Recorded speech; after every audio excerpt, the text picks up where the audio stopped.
நடைமுறைக்கு வந்த நிகழ்வை கொண்டாடுகின்ற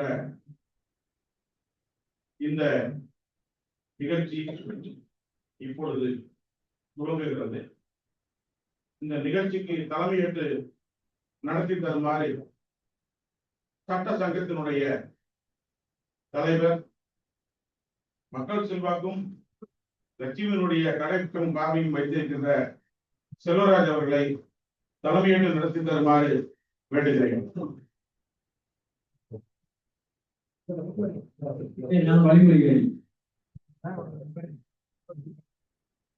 முதலில் தமிழ் தாய் வாழ்த்து.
தமிழர் என்ற ஒரு இனம் உண்டு, தனியே அவருக்கு ஒரு குணம் உண்டு. அந்த அடிப்படையில் வந்தவர்களை வண்ணத்தமிழால் வரவேற்கின்ற கடமை எனக்கு அளிக்கப்பட்டிருக்கின்றது. இரவும் பகலும் புரசிக் கொள்ளும் அந்திமாலை பொழுதில் அரசியலமைப்பு சட்டம் நடைமுறைக்கு வந்த இந்த நாளினுடைய நிகழ்விற்கு சிறப்பாக நடத்தி முடிக்க வேண்டும் என்று எங்களது குழுவின் சார்பாக முடிவெடுத்த பொழுது யாரை அழைக்கலாம் என்று முடிவு செய்த மாத்திரத்தில் அதிகபட்ச உறுப்பினர்கள் சொன்னது எங்களுடைய பல்லாண்டு பல்லாண்டு பல்லாயிரத்தாண்டு பலகோடி நூறாண்டு மல்லாண்ட திந்தோர் மணிவண்ணன் எங்களது ஐயா ஆனந்த் வெங்கடேஷ் அவர்களை தான் அழைக்க வேண்டும் என்று எல்லோரும் சொன்னார். அது ஏகபோகமாக முடிவு செய்யப்பட்ட ஒரு நிகழ்வு. அதை ஐயா அவருடைய அறைக்கு சென்று நாங்கள் பார்த்த பொழுது ஒரு நொடி கூட தாமதிக்கவில்லை. இதுக்காக நான் வந்திருக்கிறீங்க, வந்துடுறேன் போங்க அப்படிங்கிற ஒரே வருகை புரிந்திருக்கின்ற நந்தா ஆனந்த் வெங்கடேஷ், நந்தா அவர்களுக்கும் சூடாமணி அம்மையாருக்கும் பிறந்த செல்வ சீதனம் 4 ஜூலை திங்கள் 1964 இந்த புவிக்கு தன்னை கொடுத்துக் கொண்டவர். இந்த திருமகனார் அடித்தளம் விட்டு கொடுத்த பள்ளி சென்ட் ஜோசப் பள்ளி. அதைத் தொடர்ந்து முதல் மாடி என்று சொல்லப்படுகின்ற கிராஜுவேஷன் இளமியல் பிகாம் அவர் உண்மையிலேயே படித்தது பிகாம். அவர் நீதிமன்ற அலுவலில் இருக்கும்போது மட்டும்தான் அறிவாக பேசுகிறார். அந்த எல்லா நேரத்திலும் அவர் பிகாம் தான். அப்படிப்பட்ட ஐயா அவர்கள் எங்காவது சென்று பேசினார் என்றால் யூடியூப் எங்கிருந்துதான் அவர்களுக்கு கிடைக்குமோ முழுவதுமாக பதிவேற்றம் செய்யப்படும். எந்த மாற்றம் இல்லை. நீதிபதியாக கோலச்சுகின்ற ஐயா அவர்களுக்கு எஸ்.கே. கவுல் அவர்கள் தான் அன்றைய தலைமை நீதிபதியாக இருந்தவர் தான் நிரந்தர நீதிபதியாக இருக்கின்ற உத்தரவை போட்டார். 4/6/2018 ஆண்டு இந்த மன்றத்தினுடைய அறவாணராக தற்காலிக நீதிபதியாக நியமிக்கப்பட்டவர். 2020 அதாவது 14 பிப்ரவரி முன்பாக, ஒரு நாள் முன்பாக. ஏனென்றால் ஐயா அவர்கள் மிகவும் காதல் வயப்பட்டவர். 13 பிப்ரவரி நிரந்தர நீதிபதியாக நிரந்தர நீதிபதியாக நியமிக்கப்பட்டு கடந்த 7 ஆண்டுகளாக, ஏறக்குறைய 7 ஆண்டுகள் நீதிபதியாக பரிபாலனம் செய்து கொண்டிருக்கிறார். விஷ்ணுவை காஞ்சிபுரத்திலே இருந்த தன்னை வெளியேற சொன்னதற்காக பெருமாளை நம்மளை வெளியேற சொல்லிவிட்டார்கள், நீங்கள் உடனே கிளம்பு வா போகலாம் என்று கேட்ட மாத்திரத்தை, ஆழ்வார்களினுடைய தலைவர் கேட்ட மாத்திரத்தை பாம்பை தன்னுடைய படுக்கையாக வைத்துக் கொண்டவர் படுத்து சுருட்டி எடுத்துக்கொண்டு கிளம்பினார். அந்த ஆழ்வார் வந்து சொன்னார், இல்லை இல்லை, அவர்கள் மன்னிப்பு கேட்டு விட்டார்கள், ஆகவே நீங்கள் திரும்பவும் வர வேண்டும் என்று சொல்ல பொழுது மீண்டும் பாம்பை சுட்டி சுட்டி எடுத்து வந்து விட்டார். ஏனென்று சொன்னால் ஐயா அவர்கள் முதல் 1.5 மணி நேரம் நின்று கொண்டு நீதி பரிபாலனம், உட்கார்ந்து கொண்டு பரிபாலனம் செய்வார். மீதி உள்ள நேரத்திலும் நின்று கொண்டே பரிபாலனம் செய்வார். சரி, நீதித்துறையில் அவருடைய பல அருமையான வழக்குகளிலே தீர்ப்புகள் வழங்கப்பட்டிருக்கிறது.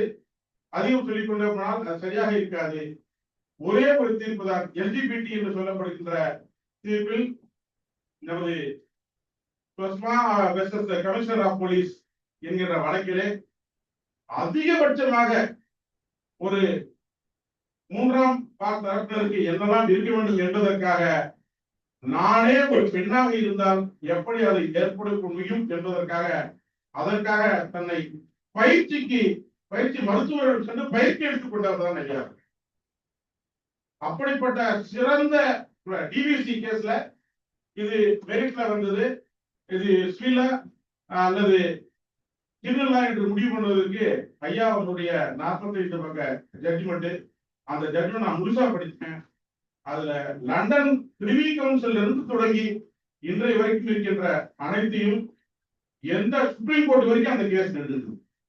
இது ஐயா அவர்களுடைய நீதி தொடர்பாளர்களே ஒரு பகுதி. ஐயாவோட அதோட குறிச்சிடலாமா? முடியாது. ஐயா அவர்கள் இசைத்துறையில் சொன்னேன் அல்லவா, காதல் மீது அன்பு கொண்டவர் என்று. மெட்ராஸ் ஹைகோர்ட் அட்வொகேட் அசோசியேஷன் கூப்பிட்டா ராஜராஜ சோழன் என்று ஆரம்பித்துள்ளார். அவரே சொல்லி இருக்கிறார், ஆலயமணியினுடைய உன்னை விரும்பும் பூமியிலே என்னை விரும்பும் ஓரியிலே என்று ஐயா அவர்கள் பாடினால் ஒரு ப்ரொபஷனல் சிங்கர் கூட அப்படி பாட முடியாது. அத மாதிரி பாடுகின்றவர். சரி, நீதி விரும்பம் செய்கிறார், இசை மீது காதல் கொள்கிறார், வேற ஏதாவது செய்கிறார் என்றால் ஆம், எழுதுகிறார். பாரதி சொல்லுவாரு, எழுத்தும் தெய்வம் எழுதுவோடும் தெய்வம் என்கின்ற அந்த வார்த்தையை சொல்லித்தான் ஐயா அவர்கள் இந்து தமிழ் திசையிலே தொடர்ந்து பல்வேறு கட்டுரைகளை எழுதுகிறார். 2 வாரத்துக்கு முன்பாக இதிலே நீதிபதிக்குள் ஒரு மைக்கேல் ஜாக்சன் என்கின்ற தலைப்பிலே ஒரு அருமையான கட்டுரையை எழுதியிருக்கிறார். எழுத்தாளர், இசையாளர், நீதி பரிபாலனத்தார். ஐயாவுடைய இன்னொரு கூடுதல் தகவல் என்னவென்றால், ஐயா அவர்களுடைய எங்கள் சட்ட சங்கத்திற்கு பெருமை என்னவென்றால், ஐயா அவர்கள் நீதிபதியாக இருப்பதற்கு முன்பாக ஆர்டர் 38 ரூல் 5 1.5 மணி நேரம் இதே இடத்தில் வந்து எங்களுக்கு வகுப்பல் எடுத்துக் கொடுத்தவர். அன்றைக்கே போட்டோம் நீதிபதியாக நியமிக்கப்பட்ட சொன்னால், அன்றைக்கு கூட சொன்னார் நீதிபதி நியமிக்கப்பட்டு சொன்னாரு, இது பண்ண வந்ததுக்கு அப்புறம் தான் பண்ண முடியும் அப்படின்னு சொல்லியிருந்தார். அப்படிப்பட்ட ஆளுமையாக இருக்கின்ற மிகச்சிறந்த உயர்நீதிமன்றத்தினுடைய நீதிபதி ஐயா ஆனந்த் வெங்கடேஷ் அவர்களை சட்ட சங்கத்தின் சார்பாக வருக வருக என்று வரவேற்று மகிழ்கின்றேன்.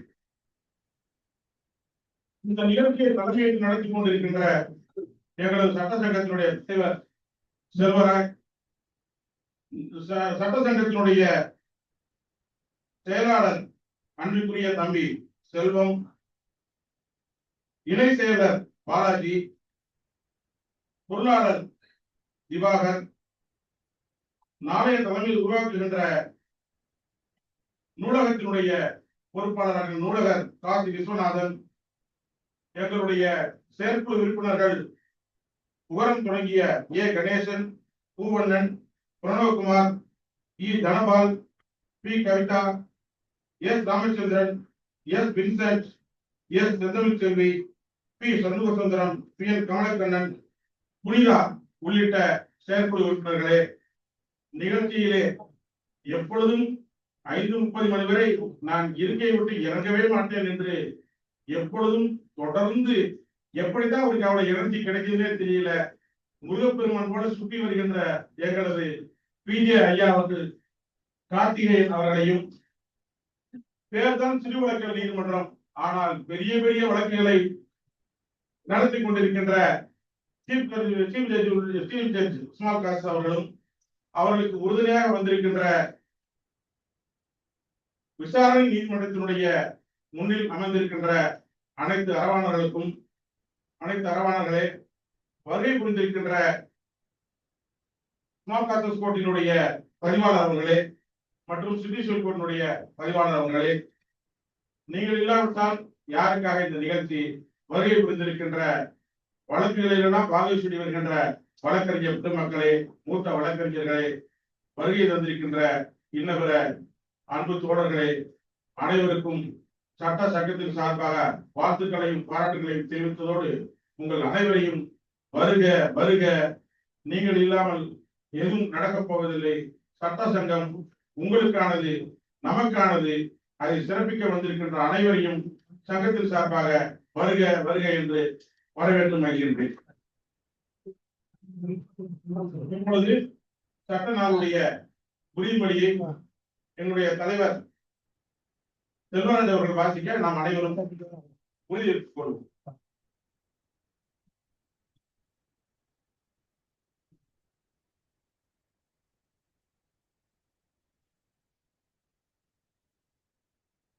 குடிமகனாகிய நான் நமது நாட்டின் அரசியல் அமைப்பை மதித்து அதன் ஆதார மதிப்புகளை காக்க விடுகிறேன். சுதந்திரம், சமத்துவம், சகோதரத்துவம், நீதிமுறை என்பன நம் நாட்டின் முக்கிய கொள்கையில் உணர்கிறேன். அனைவருக்கும் மரியாதை, மனித கண்ணியம், ஜனநாயகத்தை பாதுகாக்க என் செயல்களில் நேர்மை, பொறுப்பு, திருமுறை ஆகியவற்றை கடைபிடிக்க உறுதியேற்கிறேன். நாடு, மக்கள் மற்றும் அரசியல் அமைப்பு இவற்றின் நலனுக்காக என் பங்கை சிறப்பாக நிறைவேற்றுவேன் என்று இந்த அரசியலமைப்பு தினத்தில் உறுதியளிக்கிறேன்.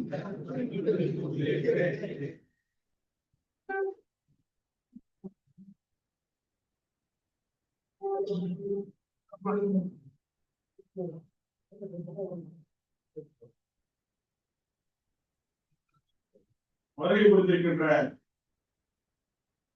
மூத்த வழக்கறிஞர் விஜயராமன் அவர்கள் இப்பொழுது உரையாற்றுவார்.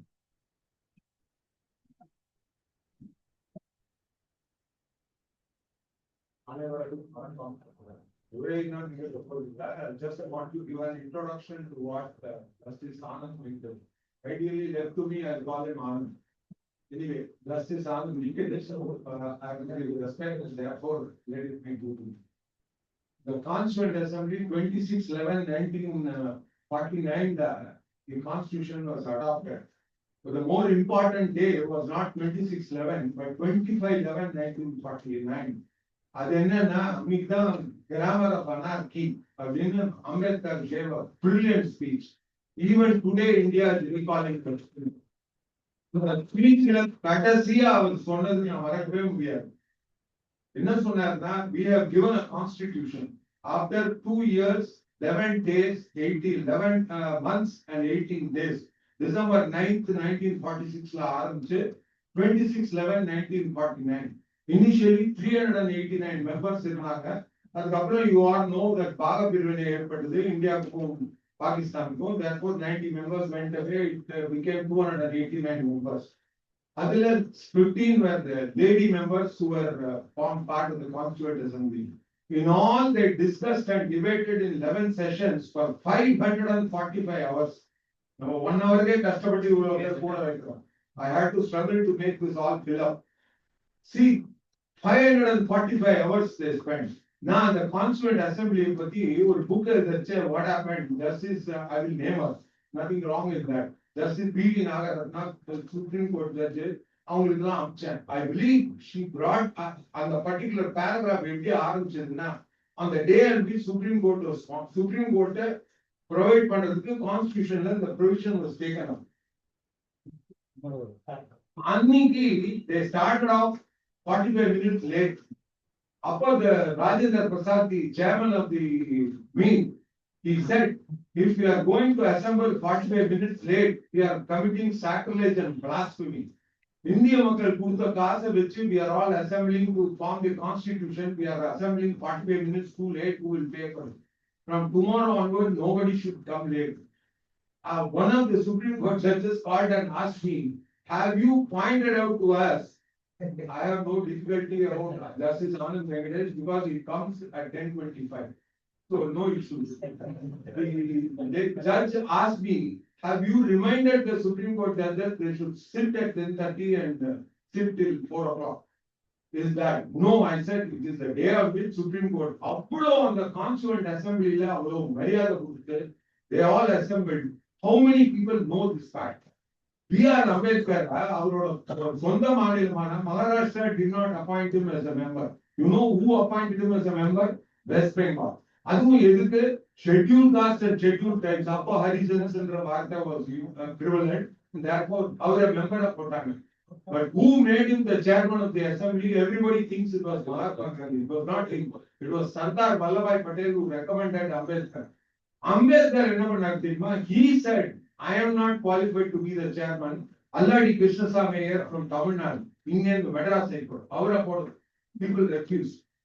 And 3 people in the Constituent Assembly நம்ம நினைச்சோம்னா the Constitution பத்தி on 26/11 we should remember 3 people.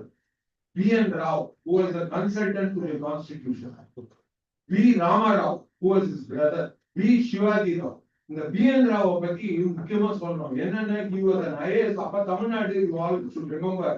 Tamil Nadu, Karnataka, Andhra, Kerala, everything, including Odisha was part and parcel of Tamil Nadu. He was an ICS officer and he was appointed in Tamil Nadu for a particular district. He wrote a letter to the chief. I don't want to take that post because என்னுடைய சொந்த வீடு, சொந்த நிலம் எல்லாம் அந்த டிஸ்ட்ரிக்ட்ல இருக்கு. நான் அங்க போய் IAS ஆஃபீஸரா இருந்தா I am likely to be behave in a nepotistic manner. முடியாது. ஃபேவரட்டிசம்னு வார்த்தை கூட வரக்கூடாது. Please transfer me out. பெங்காலுக்கு ட்ரான்ஸ்ஃபர் பண்ணாரு. Do you have an IAS officer like that today? அவரோட பிரதர் சிவாராம் அவர் வந்து இந்த Constituent Assembly debate முடிஞ்ச அப்புறம் he compiled the whole thing and published this as a journal. Even today it is a masterpiece. மூணாவது ராமாராவ், அவரோட another brother. இந்த மாதிரி ஒரு family. Just remember this. Rama Rao. He was the first Reserve Bank governor who signed on the note. கவர்னரா sign பண்ணார். இந்த 3 பேர் வந்த family இருக்க they did not even leave behind 1 house, 1 acre of land. We should all remember the constitution was good. And the B.N. Rao தான் அந்த due process-க்கும் இப்ப நம்ம பேசுறோம் due process article 21, article 14, 16, 15 எல்லாம் பெருமையா பேசுறோம். அமெரிக்கால constitution was 1789 September. அப்போ 250 years after 1776 they got independent. 250 வருஷம் ஆகுது next year. அவங்களோட கான்ஸ்டிடியூஷன்ல the expression used is due process of law. அப்ப இவர் போய் B.N. Rao Felix Frankfurter, Chief Justice, Supreme Court of America, அவர் சந்திக்கிறார். அவர் சொல்றார், நீ என்ன வேணா பண்ணு இந்த கான்ஸ்டிடியூஷன்ல, கவர்மெண்ட் ஆஃப் இந்தியா ஆக்ட் எடுத்துக்கோ, ஆஸ்திரேலியால இருந்து எடுத்துக்கோ, அயர்லாந்துல இருந்து எடுத்துக்கோ, நீ கனடால இருந்து எடுத்துக்கோ, ஜப்பான்ல இருந்து எடுத்துக்கோ, எங்க ஒன்னே ஒண்ணு மாத்திரம் அமெரிக்கால இருந்து எடுத்துக்காது, இந்த டியூ ப்ராசஸ் ஆகலாம். ப்ரொசீஜர் எஸ்டாப்ளிஷ் பை லான்றதை யூஸ் பண்ணிக்கோ, ஆர்டிகல் 21. அதை இங்க வந்து சண்டை போட்டு he insisted and Ambedkar accepted. Today we are all having a great constitution because the due process of law is not there, procedure established by law and article 21. So இவங்களுக்கெல்லாம் நம்ம மனசார we should all, and lastly I will let you a simple episode, anecdotal சொன்னாதான் it will be effective. All of us know on 24/4/1973 கேசவானந்த் Bharathi judgment. அந்த 24/4/1973 நம்மளுக்கு எல்லாம் என்ன ஞாபகம் வரும்னா சச்சின் தெண்டுல்கரோட பர்த்டே. பாரதியார் பர்த்டேவை பத்தி December 11th or something I will say, people will say இல்ல sir Rajini Kovind sir. See, this is our priority. This is our priority. So அந்த மாதிரி பார்த்துச்சா இந்த Kesavananda Bharati case went on for 66 days. அதுல 33 நாள் நானி பால்கிவாலா ஆர்கியூ. கேசவானந்த் பாரதிக்கு first lawyer who was appointed was NC சாக்லா. அவரு எனக்கு வயசாச்சு முடியாதுன்றார். தென் CK தப்தாரி, அவரை போய் கேட்கறாங்க, அவரும் முடியாது, ஒருத்தர் தான் இதை ஆர்கியூ பண்ண முடியும். 13 judge, the entire complement of 13 judges of Supreme Court sat in one go. 66 days they sat as one bench. அப்போ சுப்ரீம் கோர்ட்டே வேற எந்த கோர்ட்டு கேஸும் நடக்கல. இந்த 13 ஜட்ஜு உட்காண்டாங்க. But Nani Palkhivala came and argue. அப்போ ஆர்கியூ பண்ணுச்சு ஃபர்ஸ்ட் 3 days.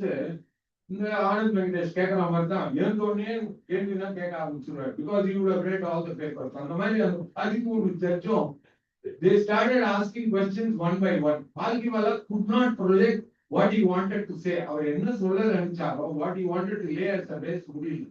ஸோ தப்தாரிட்ட போய் சொன்னாரு, என்னப்பா தப்தாரி 13 பேர் உட்காந்து இப்படி கேட்கறாங்க, கேட்கட்டும், பதிலாம் சொல்றேன், அதெல்லாம் நோ ப்ராப்ளம். பட் இப்படி மாத்தி மாத்தி கேட்டா என் கேஸ நான் எப்போ பிரசன்ட் பண்றது? I have studied so much, I want to present the case because he was propounding a proposition which was unheard of in any constitutional democracy. ஒரு கான்ஸ்டிடியூஷன் அமெண்ட்மெண்ட்டையே அன்கான்ஸ்டிடியூஷனல் ஹோல்டு பண்ண முடியும்ன்ற argument was being argued, and he was telling that Parliament's power to amend under Article 368 was restricted to basic structure, essential feature. Adala we should all be happy. The essential feature first உபயோகப்படுத்தின expression number KK வேணுகோபாலோட அப்பா MK Nambiar தான் AK கோபாலன்ல use பண்றாரு. Thereafter only it becomes basic structure. Palkhivala தப்தாரிட்ட போய் complaint பண்ணோன்னு தப்தாரி சொன்னாரா, கவலையே படாத, நாளையில இருந்து உனக்கு ஒரு கேள்வி கேட்க மாட்டாங்க, தெரியும் என்னவா பண்ண, நீ என்னமோ பண்ற, நீ விடு பாத்துக்கலாம். Next day he goes to court and Palkiwala stands up. He is waiting for questions from 13 judges. It doesn't come. And அது ஒருத்தருமே கேட்கலன்னு சொல்லி he had next 28 days he was free to argue. 29, 30, 31 days the bench asked him questions for which he gives the answer. Then he went to Daftari and asked him, what is the miracle you performed? Daftari சொல்றாரு, ஒண்ணுமே சொல்ல, நான் போய் SN Sikri, Supreme Court judge, incidentally Supreme Court judge, the Chief Justice SN Sikri retired on 24/4/1973, the day of the judgment. எல்லா noteworthy features we should all as lawyers be aware of. Very, very significant dates இதெல்லாம். நான் போய் சொன்னேன் அவர்கிட்ட, உங்களுடைய கேசவானந்த் Bharathi become historical for 101 reasons. ஒண்ணு, இந்த கேசவானந்த் பாரதின்றது ஸ்ரீமத் கேசவானந்த் யாருன்னா, அவர் வந்து ஒரு மடம், கேரளால ஒரு மடத்தோட அதிபதி. அவரோட லேண்ட் இன்வால்வ் இந்த கேசவானந்த் பாரதி. அந்த கேஸ் வந்து by chance only Palkiwala picked up that brief. He said, I will argue this brief. So it became Keswanand. Daily கேசவானந்த் பாரதிக்கு பேர் பேப்பர், நியூஸ் பேப்பர் எல்லாம் வருது, பார்த்துட்டு எதுப்பா என் பேர் போய் பேப்பர்ல எப்படி அடிபடுறதுன்னு that kind of case. So அதெல்லாம் போய் சிக்ரி கிட்ட தப்தாரி போய் சொல்லியிருக்காரு. Then he also said the whole of world is interested in knowing what India is going to do on this 13th judge bench. Then he said road for visitors today, they are interested in knowing what is going on in the court. So Lord, yesterday I went to the visitor gallery and sat. என் பக்கத்துல ஒரு சின்ன school பொண்ணு உட்காந்துருக்காங்க, 10th or 12th, something she was studying. அது வந்து அவங்க அப்பா கிட்ட சொல்லிட்டு இருந்ததை நான் காதுல ஒண்ணு கேட்டேன். அந்த பொண்ணு சொல்லிட்டு, மேல 13 பேர் ராஜா மாதிரி உட்காந்து ஜம்முன்னு ட்ரெஸ் எல்லாம் பண்ணிட்டு ஜோரா மேல இருந்து அழகா கேள்வி கேட்டுருக்காங்க. கீழே ஒரு மனுஷன் நின்னுட்டு எதுக்காக அவங்கள பேச விடாம கருத்துன்னு இருக்காரு அப்படின்னு சிபிரி கிட்ட போய் இவர் சொன்னார். சிபிரி got the message. Next day no questions were asked. Immediately Pardiwala said, now we go ahead and ask the question. Let us know have Anand English.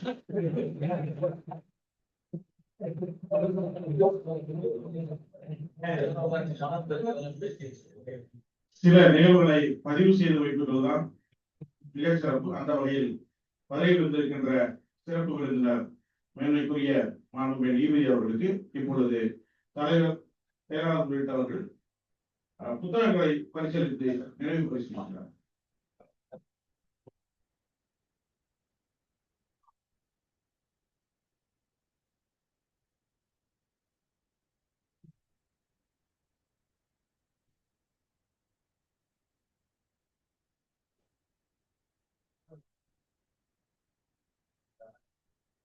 இப்பொழுது கேள்வியில் கேட்கப்பட போகிறதா அல்லது வாங்கப்பட போகிறதா என்பதை நீங்களும் நீதியரசர் அவர்கள் முடிவு செய்ய வேண்டும்.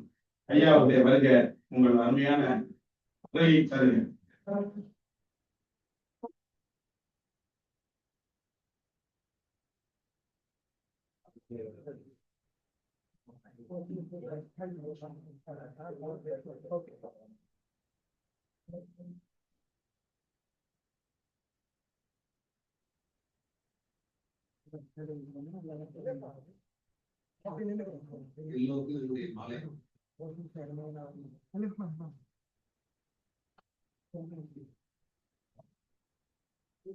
First, we thank the Law Association, its office bearers, executive committee members for remembering me on this day.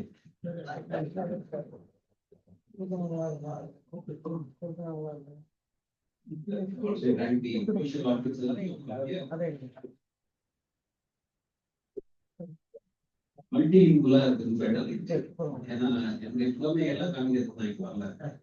நமக்கு தெரிந்த மொழியில எவ்வளவு தூரம் என்னால சொல்ல முடியுதுன்னு பார்த்து அரசமைப்பு சாசனம் என்பது ஒரு நாட்டு வாழ்வின் அடித்தல் ஆவணம் அல்ல. அது மட்டுமல்ல, அது அந்த நாட்டின் உயிர் மனம். சுதந்திர இந்தியாவின் ஆன்மாவாக இந்த சாசனம் மனித மரியாதையும் கௌரவமும் சமூக நீதியும் குடிமை பொறுப்பு என்ற 3 தூண்களின் தன் அடித்தளத்தை அமைத்துள்ளது. This Constitution of India, which came into effect, like what our friend Vijayaraghavan said, on November 26, 1949, stands as a monumental achievement in the history of the nation. It marked the culmination of a long struggle for independence and self-governance. So we are entering into the 76th year. It is perhaps worthwhile to reflect on the aspirations of the framers of the Constitution, the milestones achieved, the challenges faced, and the road ahead. This is what we have to see. 1947 October மாதத்துக்குள்ள, November மாதம் வரதுக்கு முன்னாடி October மாதத்துக்குள் அரசியலமைப்பு ஆலோசகராக இருந்த PN Rao சொன்னார். அவர்கள் இந்திய அரசியல் அமைப்பினுடைய முதல் வரைவு தயாரிப்பை முடித்திருந்தார். அவரை பத்தி பேசணும்னாலே இனி ஒரு நாள் போறாரு. So he had prepared it. Everything was ready by 1947 October itself. அதனைத் தொடர்ந்து அரசியலமைப்பு சபை 2 ஆண்டுகள் 11 மாதங்கள் 17 நாட்கள் தொடர்ந்து அமர்ந்து விவாதம் நடத்தி 26/11/1949 அன்று இறுதி வரைவு உருவம் பெற்றது. இதுதான் ஃபண்டமெண்டல் தெரிஞ்சுக்க வேண்டும். அந்த சபையில இருந்தவங்க எல்லாம் வந்து அவங்க human beings there about human beings, they're such huge brains அவங்க எல்லாருமே. அச்சபையில் இந்தியாவில் பல துறைகளில் இருந்து தேர்ந்தெடுக்கப்பட்ட சிறந்த மேதைகள் பங்கு பெற்றனர். அவங்களை வந்து you will have to call them as the outstanding brains of India. You have to please go and see who all participated and what they did. இறுதியில் it ended up with 395 articles and 8 schedules total. It is one of the longest constitution, and it has been described as, somebody described very recently as, it's a constitution of 1,46,385 words strong, is how the constitution has been described. It's such a long constitution which no other country has. It was not a constitution. இதை பார்த்து ஒரு வெள்ளக்காரனுக்கு ஒரு கிண்டல். அவரு பேர் வந்து Sir Ivor Jennings. அவர் என்ன சொல்றாரு, ஐவர் ஜென்னிங்ஸ் என்ன சொல்றாரு, இந்த அரசியல் அமைப்பு மிக நீளமானது, மிக கடினமானது, மிக அதிகமாக ரொம்ப பேசியிருக்காங்க அரசியல் அமைப்பு சட்டத்துக்குள்ள. அதுக்கு அவர் சொன்ன காரணம், நம்ம அட்வொகேட்ஸ் எல்லாருமே அப்படிதான் சொல்றாங்க, அவரும் அந்த காரணத்தை தான் சொன்னாரு. அவர் சொன்ன காரணம் என்னன்னா, இந்த பொலிட்டீஷியன்ஸா இருக்கிற பாதிகள் lawyers. So he said lawyer politicians had only contributed to this complexity. So he said the reason why it is, நம்ம ஒரு சாதாரணமா ஒரு எழுதுறதுனால 25 பேஜ் இருக்கும், சின்ன விஷயமா இருக்கும். பிளைன் 5 பேஜ் இருக்கும், ரிஜெக்ஷன் ஆஃப் பிளைன் 20 பேஜ் இருக்கும். That is our capacity. அதனால அவர் அந்த காரணமா சொன்னாரு.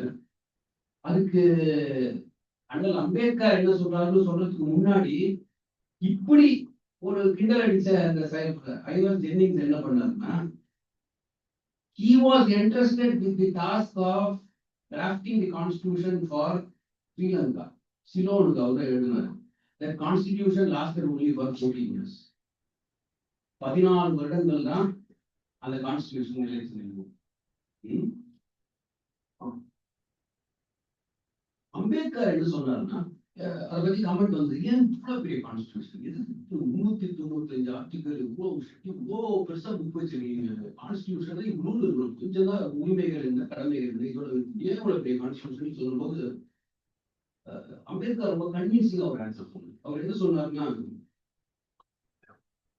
நாடு அப்போது இருந்த குழப்ப நிலையிலும் பரந்த அளவிலான சிக்கல்கள் மற்றும் கலகங்களையும் சந்திக்க வேண்டிய நிலையில் இருந்ததால் எந்தவித தெளிவின்மை அல்லது குழப்பம் ஏற்படாமல் இருக்க வேண்டுமெனில் அனைத்தையும் எழுத்து வடிவில் அரசியல் அமைப்புக்கு எடுத்துக்காட்ட வேண்டும் என்று அவர் வலியுறுத்தினார்.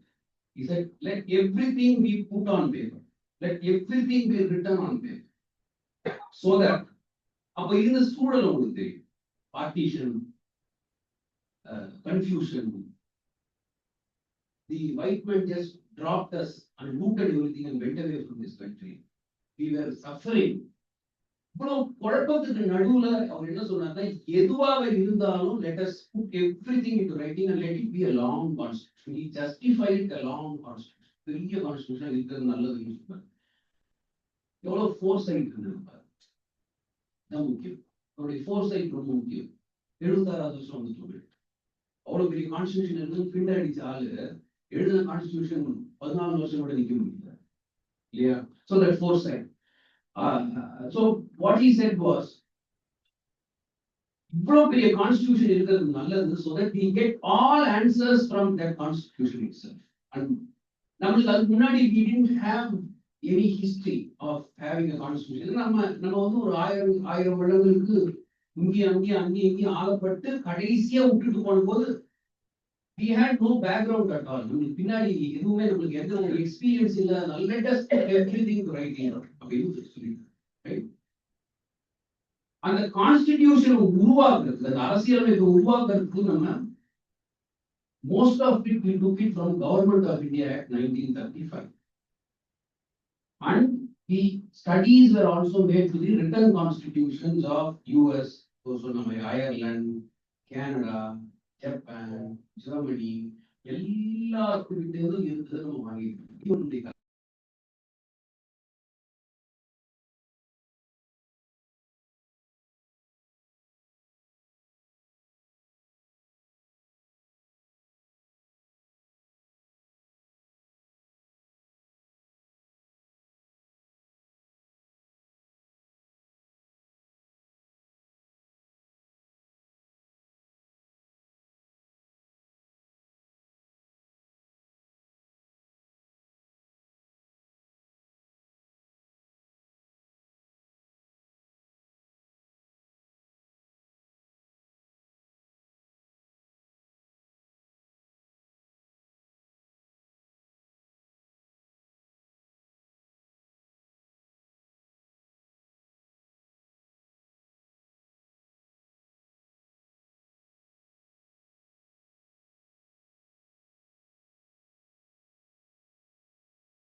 ஆனா ஒரு இதோடதான் விட்டு போனாங்க. உங்களுக்கு எப்படிப்பா உங்களுக்கு ஆண்டுக்கு தெரியும்? ஒண்ணும் தெரியாது.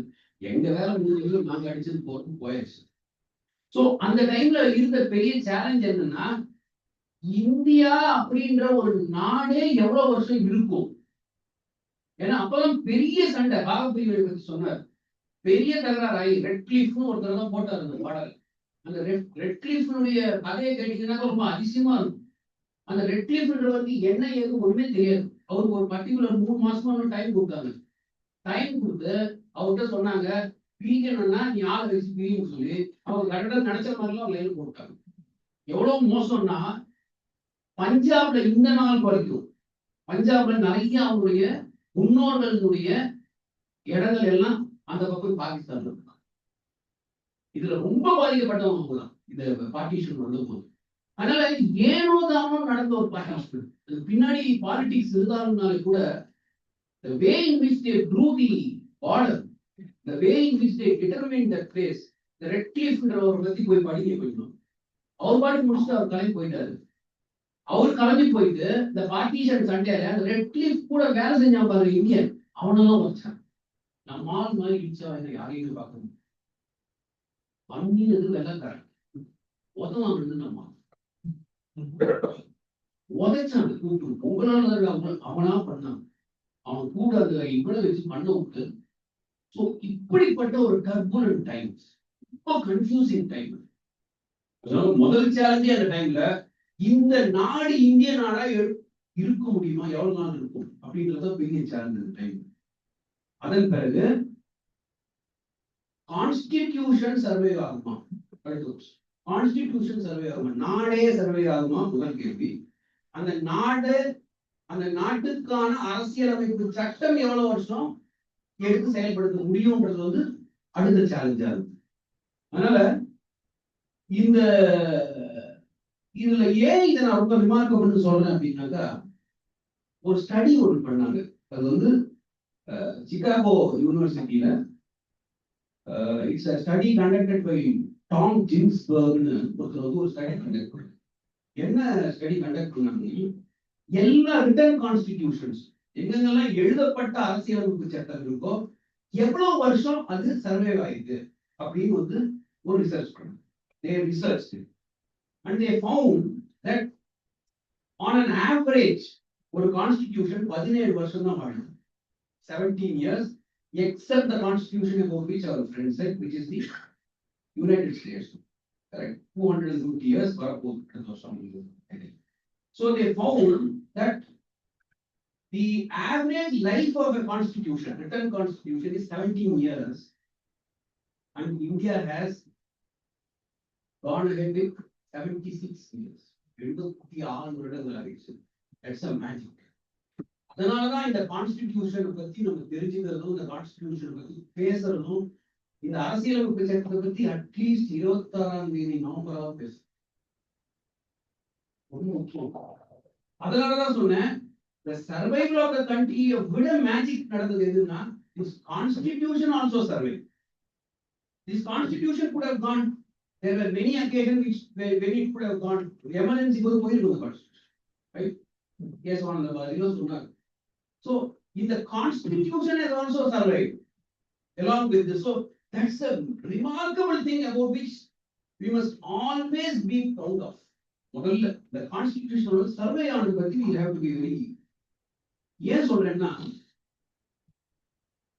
இலங்கை தனது அரசியலமைப்பை 3 முறை மாற்றியுள்ளது, 3 times.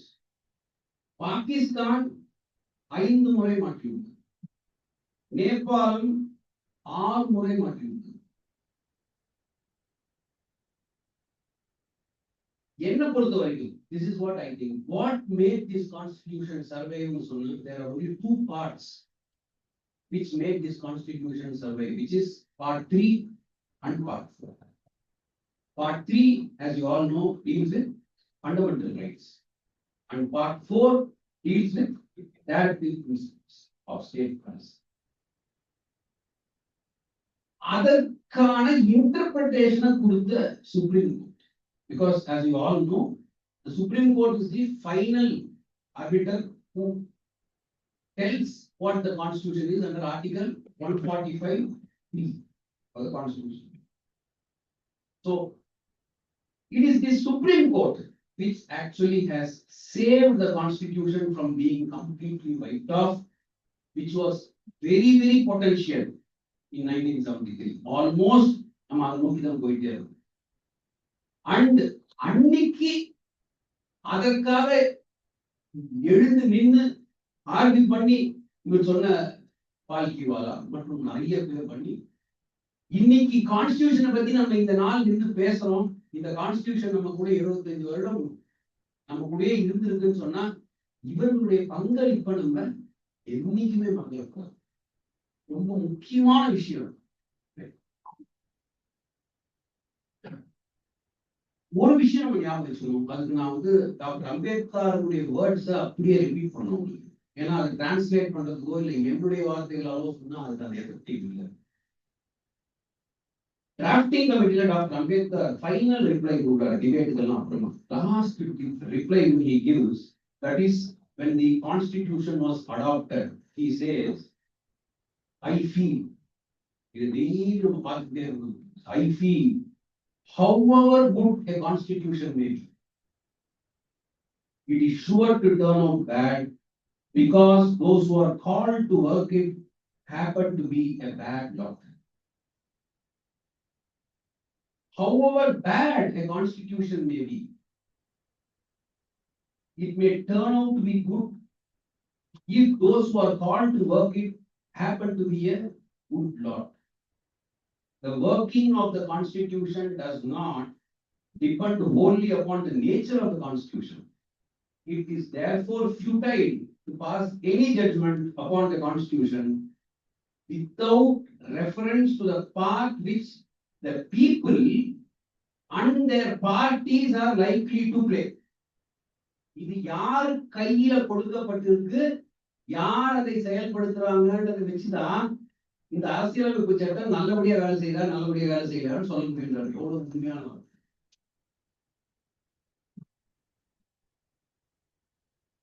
யார் கையில் இருக்கு, யார் செயல்படுத்துறாங்க, இத மனசுல வச்சுக்கிட்டு நான் கடைசியா என்னுடைய மனதில் ஆழமா பதிந்த ஒரு 3 விஷயங்கள் உங்களோட பரிமாற்றம். ஏன்னா இதை எல்லா இடத்துலயும் என்னால போய் பேச முடியாது.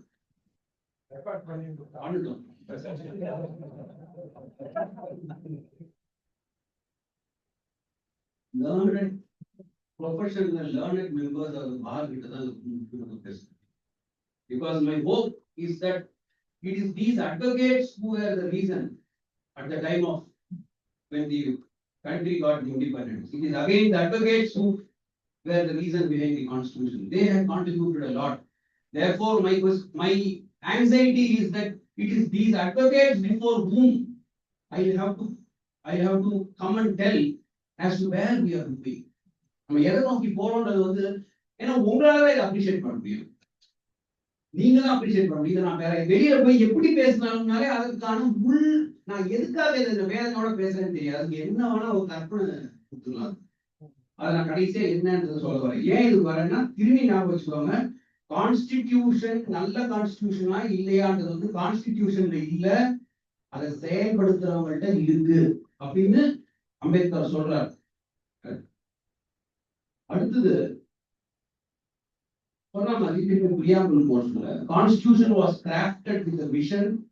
என்ன விஷன்? preamble இருக்கிற vision to serve a sovereign, secular and democratic republic that would ensure justice, liberty, equality and fraternity among all citizens.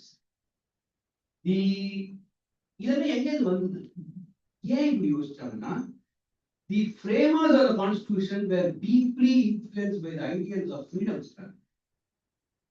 இன்னைக்கு நம்ம ஒரு கான்ஸ்டிடியூஷன் தயார் பண்ண சொன்னா அவங்களுடைய அளவுக்கு ஆழமாகவும் அவங்களுடைய அளவுக்கு இந்த அளவுக்கு கொட்டி அந்த அந்த ஏன் முக்கியம், ஏன் எல்லாரையும் அரவணைக்கணும், ஏன் எல்லாருக்கும் உரிமைகள் கொடுக்கணும் அப்படின்ற அந்த ஒரு ஆவல் இன்னைக்கு நம்மளுக்கு இருக்குமா? ஒரு கான்ஸ்டிடியூஷனே இல்லாம இன்னைக்கு நம்ம இந்த கான்ஸ்டிடியூஷன் எழுத சொன்னா நம்ம எழுதுவோமான எழுத மாட்டோம்னு நினைக்கிறேன். அவங்களுடைய influence was that freedom struggle. அவங்களுக்கு தெரியும் அந்த சுதந்திரம் பறிபோச்சுன்னா என்ன ஆகும்ன்றத வந்து அவங்க நிதர்சனமா அனுபவிச்சவங்க.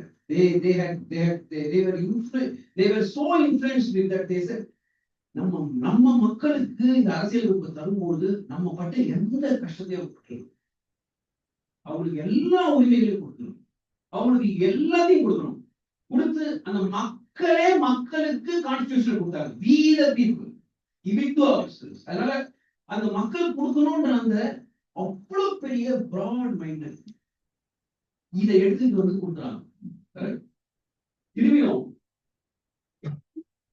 இந்த உரிமைகளையும் கொடுக்கும் பொழுது they envisioned, அவங்க என்ன யோசிச்சாங்கன்னாக்க, they envisioned a nation where every individual would have equal rights and opportunities regardless of caste, creed or gender. அதெல்லாம் அந்த கான்ஸ்டிடியூஷன் பார்ட்டிலே பார்த்தாலே தெரியும். அதுலயே எல்லாமே எழுதிட்டாங்க. The preamble which has been referred to as the key of the constitution, அது ரொம்ப முக்கியமான ஒரு விஷயம். It encapsulates these aspirations by affirming commitment to social justice and individual freedoms. And it is a testament to the collective dreams of very, very tall leaders. Let's know that they are very tall leaders. And Ambedkar, Nehru, Patel, leader. So, முழுமையான சுதந்திரத்தை பத்தி முழுமையாக உணர்ந்த these wonderful brains-னால தான் இந்த மாதிரி ஒரு கான்ஸ்டிடியூஷனை எடுத்து வந்து நமக்கு முடியும். அதற்கு அந்த சமய சூழலே பெரிய காரணமா இருக்கு. அவங்க அனுபவித்த கஷ்டங்களும் அதுவே ஒரு பெரிய காரணமா இருக்கு. 75 ஆண்டுகள் முடிஞ்சிடுச்சு. 76வது ஆண்டுக்கு நம்ம நுழைகிறோம். என்ன பொறுத்த வரைக்கும் ரொம்ப முக்கியமான ஒரு அகாம்ப்ளிஷ்மெண்ட் இந்த கான்ஸ்டிடியூஷன் ஏற்படுத்திருக்குன்னா இட் இஸ் அடல்ட் பிரான்ச்சைஸ். இதை பத்தி தான் நான் முக்கியமா ஒரு விஷயம் நான் சொல்லுவேன். It allowed millions of people to participate in the democratic process through regular elections. இதை பத்தி நீங்க டிபேட் படிச்சீங்கன்னா நிறைய ஒரு சாரா வந்து இவ்வளவு படிச்சவனுக்கு மேல இருக்கிறவங்க ஓட்டு கொடுது, இவ்வளவு சொத்து இருக்கிறவனுக்கு ஓட்டு கொடுது, எல்லாத்தையும் நிராகரிச்சாங்க. எல்லாரும் இந்த வயசை தாண்டி இந்திய குடிமகனாக இருக்கிற ஒவ்வொரு மனிதனுக்கும் ஓட்டக்கூடிய, ஏன்னா மக்களால் தேர்ந்தெடுக்கப்பட்டவர் தான் இந்த நாட்டை ஆளணும்ன்றது வந்து இந்த கான்ஸ்டிடியூஷன் மேக்கர்ஸ்னுடைய மிகப்பெரிய ட்ரீம். ஸோ அவங்க கொடுத்த ரொம்ப முக்கியம். பல கண்ட்ரீஸ்ல விமனுக்கு ஓட்டிங் ரைட்ஸ் கிடைச்சதெல்லாம் ரொம்ப லேட். ஆனா சுதந்திரம் அடைந்ததுல இருந்து எல்லா குடிமகன்களுக்கும் எல்லாருக்கும் voting rights கொடுக்கணும்ன்றது இந்த constitution one of the greatest things which happened out of this, which is the universal adult franchise. அதன் மிக தலைச்சிறந்த அடையாளங்களில் ஒன்று அனைத்து குடிமக்களுக்கும் வாக்களிக்கும் உரிமை அளித்த பொதுமக்கள் வாக்குரிமையை நிறுவலாகி established that everybody will have this right. அதனால் கோடிக்கணக்கான இந்தியர்கள் தங்கள் ஜனநாயக அதிகாரத்தை பயன்படுத்திக் கொண்டு தேசத்தின் ஆட்சி அமைப்பில் பங்கெடுக்கக்கூடிய வாய்ப்பை பெற்றனர். இது ரொம்ப ஈஸியா இருக்கு கேட்கறது. பல நாடுகள்ல இது பெரிய போராட்டங்களும் உயிரிழப்பும் நடக்குது. நம்மளுக்கு பிளேட்டர்ல எடுத்துட்டு பார்ட்டிசிபேஷன் போட்டு போடுங்க, எல்லாரும் பார்ட்டிசிபேட் பண்ணுங்க, நீங்க தேர்ந்தெடுங்க, உங்களை யார் ஆகணும்னு வச்சு நீங்க தேர்ந்தெடுங்க அப்படின்னு எடுத்துட்டு வந்து ஒரு பிளேட்டர். It was just given to us like that.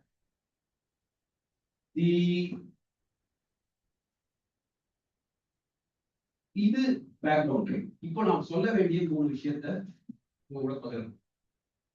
என்னுடைய ரிக்வெஸ்ட் என்னன்னா, கேர்ஃபுல்லா இதை பத்தி கேட்டுக்கோங்க. You come to your conclusions, you think about it, and you see how better this can be improved. இது இன்னும் எப்படி வழி நடத்தி செல்ல முடியும் உங்க கையில.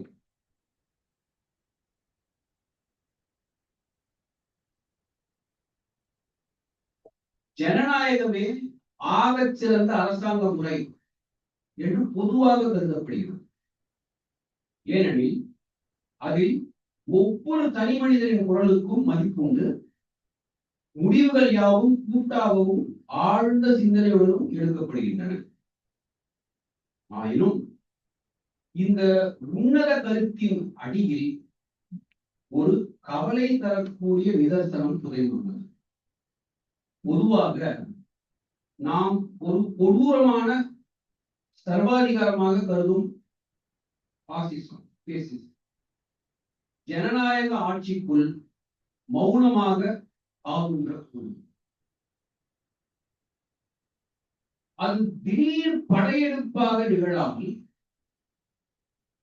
மெதுமெதுவாக காரணங்கள் அறியும் நோக்கத்தையும் சிந்தனை மிக்க விவாதங்களையும் புறந்தள்ளி உணர்ச்சிகளின் வலிமையின் மூலம் தன்னை நிலைநிறுத்தி பாசிசத்தின் அடிப்படை 3 முக்கிய விஷயங்கள் உண்டு.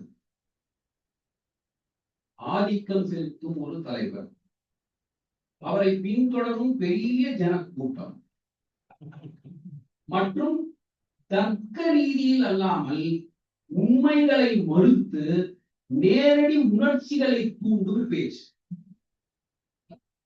இந்த முறையை தான் நாசி ஜெர்மனியில் அடால்ஃப் ஹிட்லர் மிக சரியாக பயன்படுத்தி.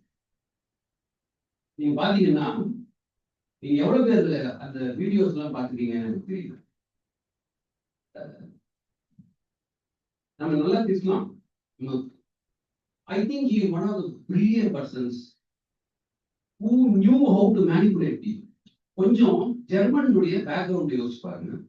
ஜெர்மனி இந்த சாதாரணமான ஒரு கண்ட்ரி கிடையாது. German had the biggest of thinkers. Great philosophers have come from Germany. Germany was a country which had so much of manufacturing talent. German had the best of music.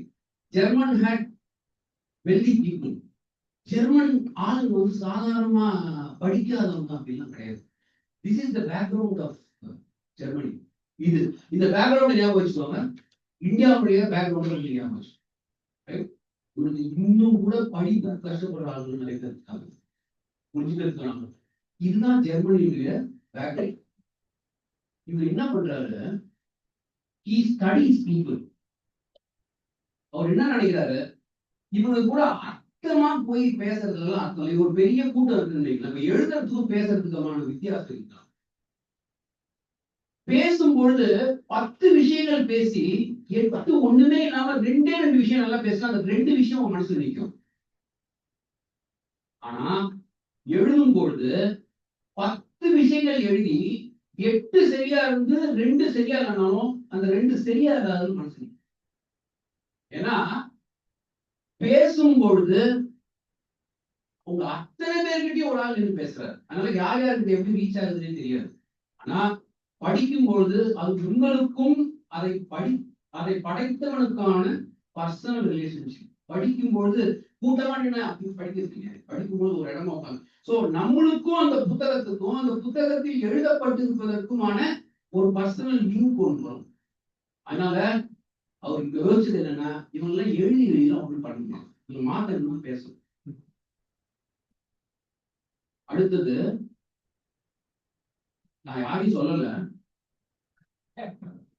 கொஞ்சம் இந்த சீனை நீங்க மனசுக்குள்ள யோசிச்சோம். Hitler என்ன பண்ணுவாரு, meeting 10 மணிக்கு வச்சுக்கோங்க, 12 மணிக்கு வருவார். அவர் என்ன பண்ணுவாரு, அந்த டெம்போவை ஏத்திக்கிட்டே இருப்பாரு.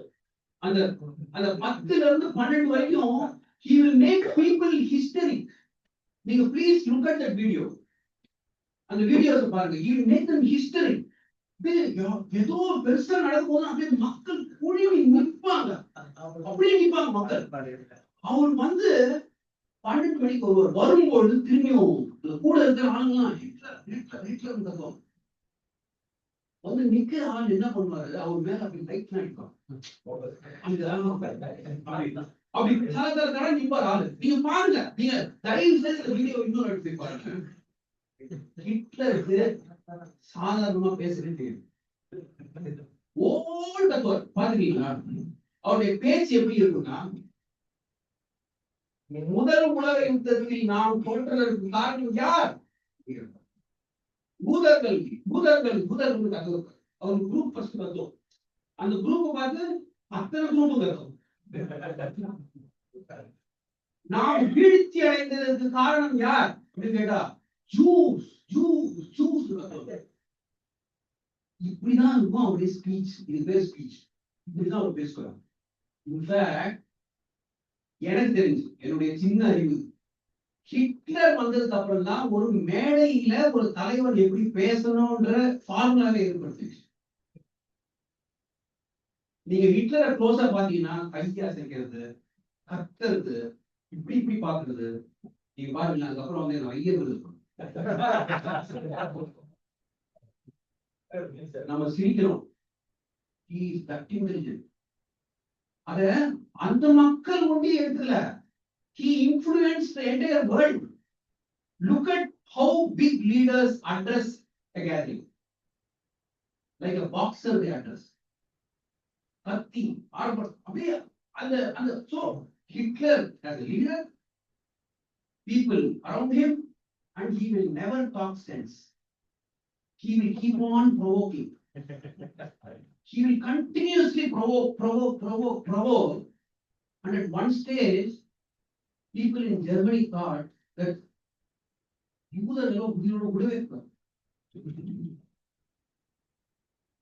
யாரெல்லாம் கொலையாளிகள் ஆயிட்டாங்க, இதெல்லாம் ஹிஸ்டரி சொல்லுது. யார் பக்கத்து வீட்டுல இருந்த நல்ல நண்பர், டாக்டர்ஸ், சயின்டிஸ்ட், மியூசிஷியன்ஸ், இவங்கெல்லாம் கொலையாளிகள் பார்க்கும்போது அடிச்சிருக்கும். எத்தனை பேர் இறந்து போனாங்க. இந்த பேக்ரவுண்ட் ஞாபகம் வச்சுக்கோங்க. இந்த ஃபார்மேஷன் ஆஃப் பாசிசம் ரொம்ப முக்கியம், ரைட்? இப்போ ஹிட்லருடைய பலம் என்னவென்றால், அவர் மக்களை புத்திசாலித்தனமான வாதங்களால் நம்ப வைக்கவில்லை. அவரது பேச்சு அதற்கு பதிலாக மக்களின் ஆழ்ந்த பயம், அடிப்படையற்ற பெருமை, இது தேவையில்லாம ஜெர்மன் அப்படியே பியூர் பிளட்னு சொல்லிட்டு, அடிப்படையற்ற பெருமை, வெற்று கோபம், தூண்டி பாவம் தூண்டி விடுவாங்க. ஜூ லேடிஸ் என்ன தூண்டி விட்டாலே எப்படி உனக்கு கொள்ளுவாங்க, குழந்தைகளை கொள்ளுவாங்க. தூண்டல், வெற்று கோபம் போன்ற உணர்வுகளை தூண்டியது. இது மக்களை போலியான நம்பிக்கையின் பால் ஒன்றுபட வைத்து கண்மூடித்தனமாக தலைவரை பின்பற்ற தூண்டியது. அவரது பேச்சுக்கள் மக்களின் மூளையை விட இதயங்களை அதிகமாக சென்றடைந்தன. இதன் விளைவாக மக்கள் உணர்ச்சி அலையில் மூழ்கி விமர்சன ரீதியாக சிந்திக்கும் திறனை இழந்து ஒரு கூட்டு மனப்பான்மைக்கு ஆட்படுத்தனர். ரொம்ப மெதுவா சொல்றேன். ஏன்னா அவங்க எல்லாத்தையும் ரிலேட் இருக்கும். இந்த உணர்ச்சி தூண்டுதலின் பயங்கரமான விளைவுதான் லட்சக்கணக்கான யூதர்கள் மற்றும் சிறுபான்மையினர் மீதான இனப்படுகொலையாக இருந்தது. இந்த பேரழிவு ஒரு வகையான திடீர் வன்முறையாக தொடங்கவில்லை. மாறாக மக்கள் தங்களின் சிந்திக்கும் திறனை தாங்களே அறியாமல் கைவிட்டதாலேயே ஆரம்பிக்கும். இந்த வெற்றிடத்தை அவர் சொல்வது தேசிய மறுமலர்ச்சி, தேசிய மறுமலர்ச்சி என்று மாறுவேடமிட்ட பிரச்சாரங்களை நிரப்பி வரலாறு இந்த பாடங்களை நமக்கு வேதனுடன் போதிக்கிறது. இருந்த போதிலும் அதே ஆபத்தான வடிவங்கள் இன்றைய நவீன ஜனநாயக நாடுகளிலும் கூட இருக்கின்றன. ஜனநாயக நாடுகள் என்று பெருமையுடன் கூறிக்கொள்ளும் உலகெங்கிலும் உள்ள நாடுகளில் இந்த வேடமிட்ட பாசிச ஊடுருவல் உட்புகுந்துள்ளதை நான் கூர்ந்து கவனிக்கிறேன். So when I am addressing this, I am addressing it across the world. It is happening across the world. Powerful leader, people following him without any rhyme or reason, and they are not addressed with reasoning. They are continuously instigated to hate somebody, to hate something. So இது பாசிசத்தினுடைய அடிப்படை, and it is slowly getting into democracy. இன்று பாசிசம் என்பது இராணுவ உடையில் வருவதில்லை. மாறாக ஜனநாயகம் என்னும் மேன்மை மிகுந்த சொல்லுக்குள் வேடம் தரித்து நிற்கிறது. நம்மை நாமே ஆளும் உரிமையும், அதற்கு நாமே ஒன்று திரண்டு தேர்ந்தெடுக்கும் படைபலம் என்று அது தேனொழுக பேசுகிறது. தேர்ந்தெடுக்கும் உரிமையாகவும் தேர்தல் திருவிழாவாகவும் மக்களின் மனம் காக்கும் மாண்பாகவும் அது வேடம் கூறுகிறது. ஆனால் சொல்லில் திரைக்கு பின்னால் உள்ள நிஜத்தின் முகமே வேறு. அது மிகவும் மாறுபட்டது. ஆற்றல் கொண்டோர் ஆற்றும் உணர்ச்சி பேருரைகளை உணர்வின் நெருப்பாக மாறி சமூகத்தின் சக்தியை ஒரு சார்பாக மடைமாற்றம் செய்து சமூக பின்னடைவுகளுக்கு ஒரு சிலரையே காரணமாக காட்சிப்படுத்தி தன் சார்பான பெருந்திரள் கூட்டத்தின் முன் விசுவாசம் கூறுகின்றனர். இதுவோ ஊழி பெருந்தியை விடவும் ஆபத்தானது. ஏனெனில் குடியரசின் நிஜமான பலம் என்பது வாக்களிக்கும் உரிமை என்பது அறிவு கொண்டது. சிந்தை தெரிந்து செயல்படுவதுதான் சிறந்து விளங்கும். ஜனநாயகம் தன்னளவில் தழைத்து தன் சக்திகளை நிலைநிறுத்திக் கொள்ள வேண்டும் என்றால் மக்களின் விழிப்புணர்வு அவசியம். அவர்களின் முடிவு இதயம் சார்ந்ததாக இல்லாமல் அறிவை ஆதாரமாக கொண்டு பொறுப்பேற்கும் தலைவர்களை இனங்காணக்கூடியதாக இருக்க வேண்டும். This is the most important point. I don't want obedience from you. You just think of it. நீங்க யோசிங்க, நான் என்ன சொல்றேன். ஏற்றம் இந்த எதிர்காலம் என்பது தற்செயலாக அமைவதில்லை. ஆழ்ந்து சிந்தித்து முடிவெடுக்கும் குடிமக்கள் தேர்வில் அது தொடங்குகிறது. அப்பொழுதுதான் ஜனநாயகம் பாசிசம் போன்ற பயங்கரமான வேடத்தை கலைத்து அனைவருக்குமான சுதந்திரத்தை உண்மையாக அளித்து காக்கும் மக்கள் சிந்திப்பதை நிறுத்தி காட்சி குரல்களாக கட்சி தலைவர்களின் பின்தொடரும் பொழுது ஜனநாயகம் சாயும் கோபுரமாக மாறிவிடும் என்பதை வரலாறு நமக்கு எச்சரிக்கும். தெரிந்த பார்வையோடும் தீர்க்கமான சிந்தனையோடும் மக்கள் ஒருங்கிணையும் போது உண்மை ஜனநாயகம் ஒளிவிடும். இந்த கசப்பான உண்மையை எதிர்கொண்டு தெளிவான நம்பிக்கையோடு முன்னேறி செல்வோம். ஜனநாயக ஒளி நம் முன்னே எப்பொழுது போல் வழிகாட்ட அழைக்கிறது. இது என்னுடைய first thought. This is my first important thing about which I want all of you. Democracy. Basically, is it really democratic? I leave the answer to you. Please see how people react. See how people react. Meaning, they don't know what they are doing. And the so-called educated people வந்து leave எடுத்து vacation போறாங்க. Election right? Like a long weekend, அப்படின்னு போயிடுவாங்க. ஆனா வீட்டுல உட்காந்து இங்க வரைக்கும் வாய் வெளியே பேசுவோம். என்ன பண்ணலாம்? ஏன்னா இப்போ ஓட்டே போடலையே. So இந்த இஷ்யூ இது ரொம்ப முக்கியம். டெமோக்ரஸி பேசிக்கிட்டே இருக்கும்போது I gave you the fundamentals of fascism. Please see where the democracy is moving. Not only in India, across the world. Please look at all countries. I don't want to name people, I don't want to name countries because of the position I am holding. This is first thing you will have to keep in mind. அடுத்தது freedom of speech.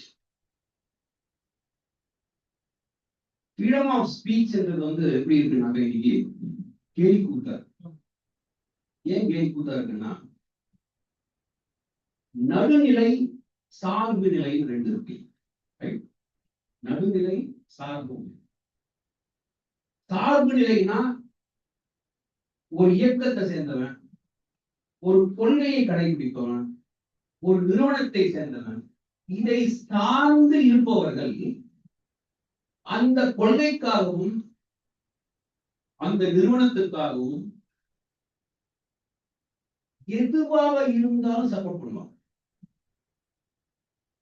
என்னவா இருந்தாலும் support பண்ணுவாங்க. நடுநிலைனா என்னன்னா, நான் எந்த கொள்கைக்குள்ள இருந்தாலும், நான் எந்த நிறுவனத்தை சேர்ந்தவனாக இருந்தாலும், அந்த தப்பு நடக்கும்போது என்னால பேச முடியுமான்றத கொஸ்டின். கரெக்ட்? சேஃபா நான் ஜுடிஷியரிக்கு வந்துடுறேன். வேற எதை பத்தி பேசினாலே ப்ராப்ளம்.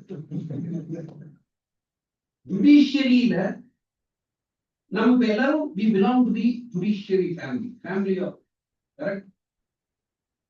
நம்மளை பத்தி ஒருத்தர் கிரிட்டிசைஸ் பண்ணும்போது, நம்ம நடந்துக்கிற நம்ம வழக்குகள் தேக்க நிலைக்கும் நம்மளை பத்தி யாரோ சொல்லும் பொழுதும் நம்மளுடைய முதல் ரியாக்ஷன் என்னவா இருக்குன்னாலே, முடிந்தது நீ யார் பேச, நீ ஒண்டி விடலாம்.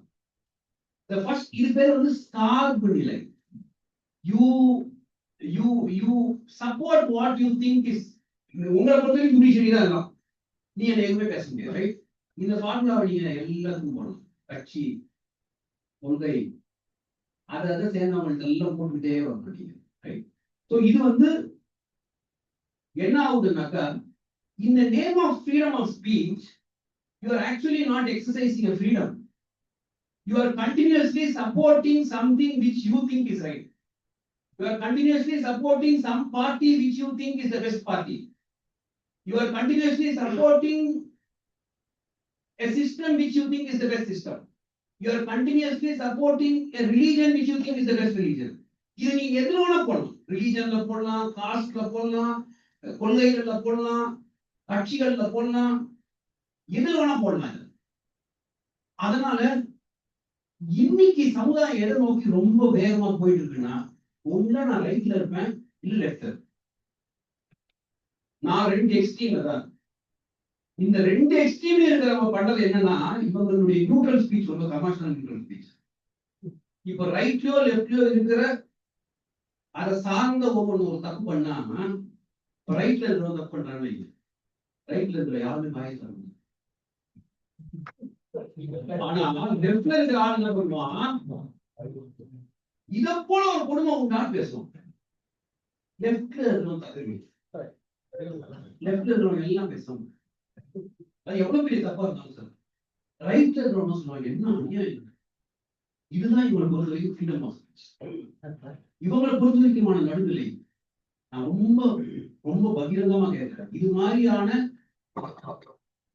கட்சிகளிலேயோ இது மாதிரியான கொள்கைகளிலோ இருக்கிறவங்களுக்கு எவ்வளவு பேரால ஒரு பொது தளத்துல வந்து அந்த கட்சியை சார்ந்தவர்களோ அல்லது இந்த கொள்கையை சார்ந்தவர்களோ அந்த இயக்கத்தை சார்ந்தவர்களோ தவறு செய்யும் பொழுது தவறு செஞ்ச ஓபன் கிரவுண்ட் சொல்ல முடியும். அப்படி சொல்ல முடியாட்டா நடுநிலைங்கிற வார்த்தையை பேசக்கூடாது. So I am applying here also. I am applying here also. ஜுடிஷியரியில கரப்ஷன் இருக்கு. ஜுடிஷியரியில வந்து கேஸ் நடக்க மாட்டேங்குது. ஜட்ஜு 10 மணிக்கு வர வேண்டியது 12 மணிக்கு வரும். 2 மணிக்கு போய் கலெக்ட் போயிருக்காங்க. ஆர்டர் வந்து கோர்ட்ல ஆர்டர் சொல்றாங்க, ஆர்டர் காப்பி 1 வருஷத்துக்கு வர மாட்டேங்குது. இல்ல நம்மள போய் பேசிப்போம். நம்ம ஏன் ஊரையே பத்தி பேசிட்டே நம்மள பத்தி பேசு, ரைட்? ஆர்டர் காப்பி அப்லோட் ஆக மாட்டேங்குது, வர மாட்டேங்குது. நம்ம கிளைண்ட் கிட்ட ஒண்ணு சொல்றோம், வேற ஒண்ணு நடக்குதுங்க. இதெல்லாம் நடக்குதா நடக்குது. அப்படி நடக்குதுன்னு சொல்லும்போது இந்த ஜுடிஷியரியை சேர்ந்த ஒரு ஆளே ஆமாயா நடக்குதே நாங்க திருப்பிக்கணும்னு சொல்லணும்.